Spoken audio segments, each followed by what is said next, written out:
ইতিহাসের আদি পর্বে দানবের প্রতাপ ছিল দুর্জয়। সে পরুষ, সে বর্বর, সে মূর্খ। তার অঙ্গুলি ছিল স্থূল, কলা কৌশল বর্জিত। গদা হাতে, মুষল হাতে লণ্ড ভণ্ড করেছে সে সমুদ্র পর্বত।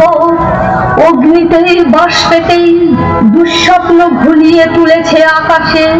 ঝড় রাজত্বে সে ছিল একাধিপতি, প্রাণের পরে ছিল তার অন্ধ ঈর্ষা। দেবতা এলেন পরযুগে, মন্ত্র পড়লেন দানব দমনে। জ্বরের ঔদ্ধত্য হলো অভিভূত, জীবধাত্রী বসলেন শ্যামল আস্তরণ পেতে। উষা দাঁড়ালেন পূর্বাচলের শিখর চূড়ায়। পশ্চিম সাগর তীরে সন্ধ্যা নামলেন মাথায় নিয়ে শান্তি ঘর।